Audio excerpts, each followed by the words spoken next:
today we're talking about building a sales team to drive revenue and to scale profits. Jeff, you've had a lot of experience in the last 30 years in building sales teams to drive revenue and to grow profitability in organizations that you've leveraged.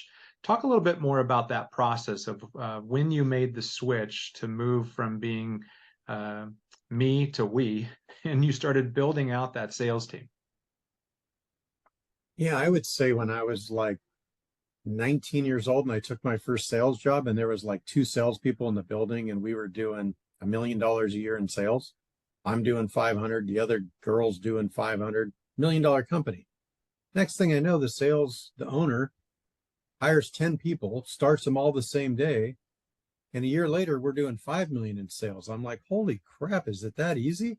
All he did is hire salespeople, and a couple of them quit, and he had to go hire a couple more. But I think at like 19 or 20 years old, I looked at this whole theory, whatever, multiplier business growth strategy, hired 10 salespeople, put them in a room, and literally watched it happen.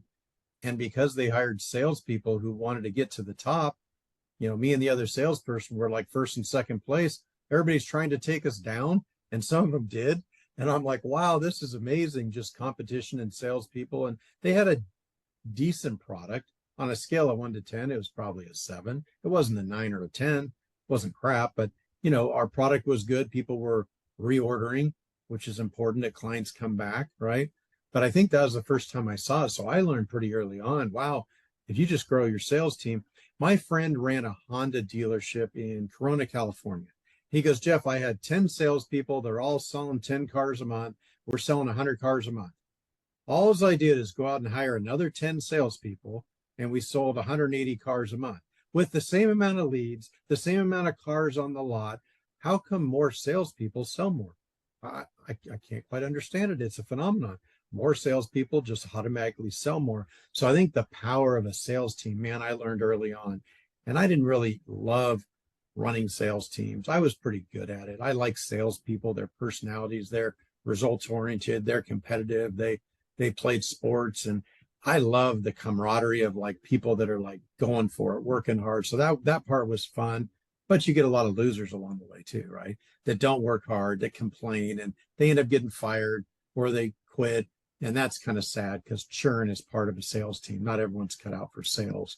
So anyways, David, I think I've hired over 1,000 salespeople in my lifetime, and I probably fired 900 of them, and the 100 that I had made me a multi-millionaire in all these businesses. So the power of a sales team, I think it's probably one of the most important things of growing a business. If it's a business that has a product that needs to be sold. I mean, Tesla, I guess they don't have a sales team,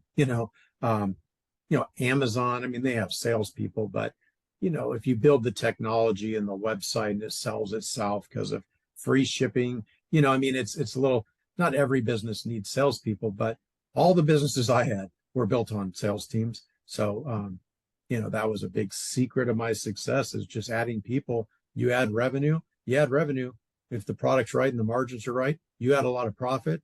You sell the company for a big multiple, right? It was just such an important part of all 4 of my businesses that I started from scratch and built them pretty big.